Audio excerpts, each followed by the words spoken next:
Kate Thompson, the bride and groom. Ladies and gentlemen, and Alfie the dog. Hey, Alfie. My first pleasant duty is to welcome Edward's family. Parents Neil and Jane, brother James, partner Faye, with a son Harry who did a wonderful job as page boy today. Where is he? Has he got his best? Oh, it's been a bit wearing for him, yeah. And Doreen, Edward's grandma, who's flown in from Spain. Welcome, Doreen. She's come home to have some more euros printed because I don't think they've got many left.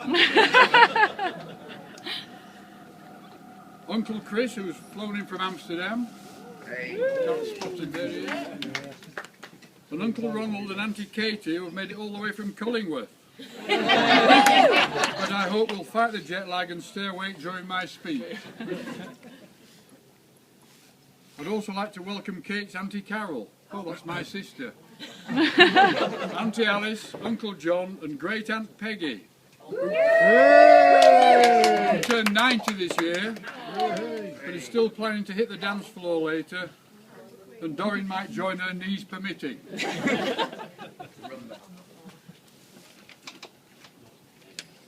But most of you who are here today are close friends of Edward and Kate, who they wanted to share their day with, and we welcome you all. It's been 22 years since I last stood in this position as father of the bride. Sarah, our eldest daughter, is here today with Michael, the man I gave her away to, and Kate's much-loved niece and nephew, Juliet, Joe and Sam, who've done a wonderful job here today as well. Yes. Yes.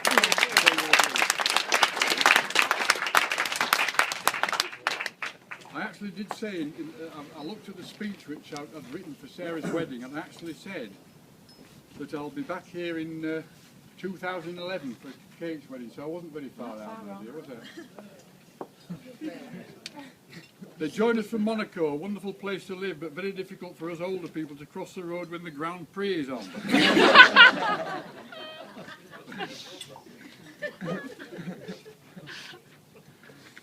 As you will know, Ed and Kate have already given us a grandchild, or should I say a granddog. Alfie, a beautiful black Labrador, who's probably been chasing all your food at lunchtime, or as I call him, the black beast of Baildon. I've already told them I love taking Alfie out for a walk, but looking to the future, I'm not really keen on changing nappies. Now, Kate, my dear daughter. Is this where the 10-minute speech comes? Yes. She was born at the very civilised hour of 8 p.m, which gave me enough time to contact most of our friends with the good news, and also to arrange a meeting in the pub for the time of wetting the baby's head. Well, somebody has to do it. But of course, 30 years ago it wasn't easy. Now you've all got mobile phones. We've had to go and find a phone box that hadn't been vandalised. And you have to remember everybody's number. That's why I'm all on a phone. But look, they're only 4 digits long in those days. So we could remember most people.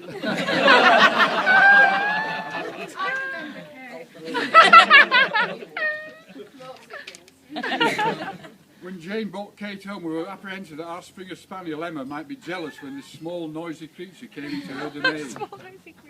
Far from it, when Kate was put to bed that first night, Emma curled up outside the bedroom door, and from then on she was on guard and followed Kate around for the rest of her young life. We always knew which house Kate was playing in, as Emma would be sat outside the door waiting to escort her home. You remember? No wonder she loves dogs so much, having one as a nanny for her first few years. Now, I can't say Kate was a good baby. She didn't like going to sleep for very long, so she had comforters, as they are known now. Dummies in our day, but she called them bubbies.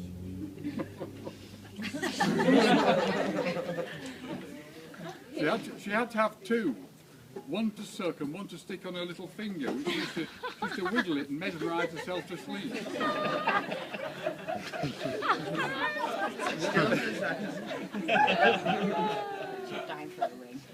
This was okay until she lost one or both of them, which resulted in a noise like a World War II air raid siren, usually between 3 and 4 a.m. prompted me to grab my torch and crawl under her cot looking for the lost Bubby. This was nearly a nightly performance, sometimes twice nightly if we were really lucky.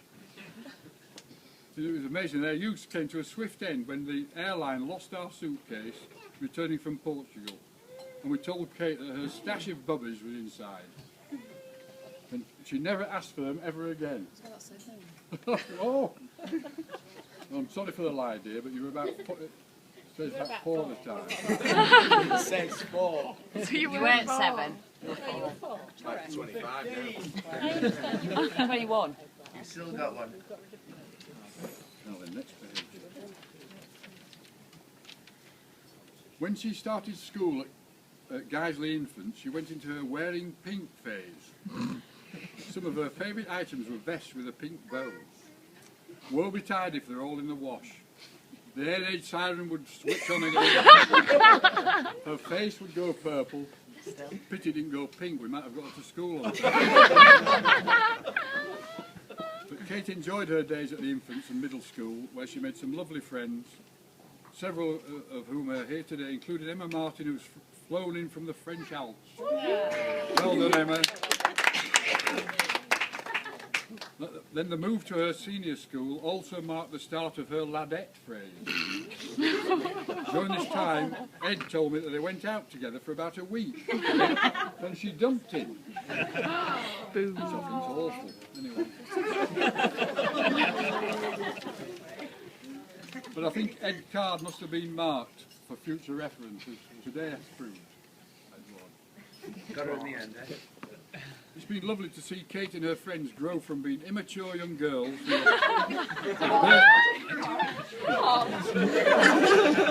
yeah, they're all still here, look at them.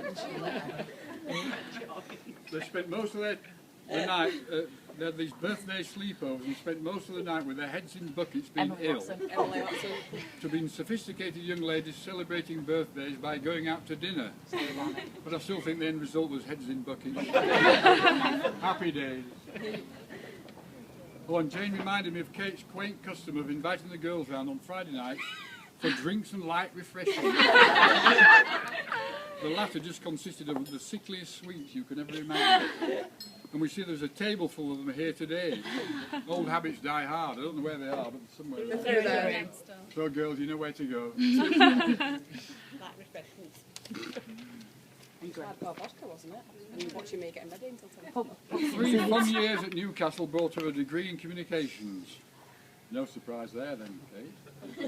And some more lovely friends who arrived yesterday to lend Kate a hand. Thank you, ladies. Pleasure. Oh, Pleasure. Yeah, it was Gary. well, there's Gary, I'm seeing you.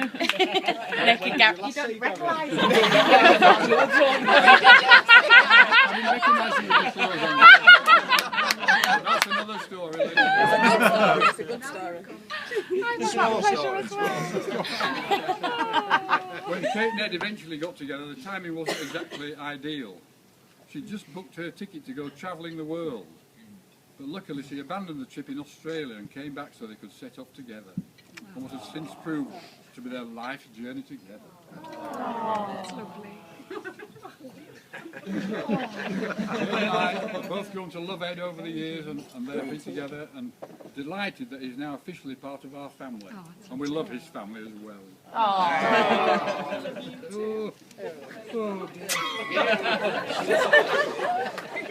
dear. Finally, I'm going to indulge myself in a joke. Oh, great. After the arrest of several celebrities and comedians such as Rolf Harris, Jim Davidson, Stuart Hall, Ken Barlow, Kevin Webster and Freddie Starr, somebody observed that the prison pantomime is going to be very good this year.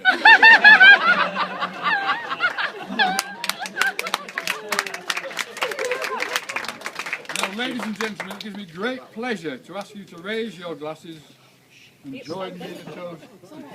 Ed and Kate. Ed and Kate. Ed and Kate. Steady it. Edward, all right. I'm going to need a few more of these. You're all right. It's you next, isn't it? Find out.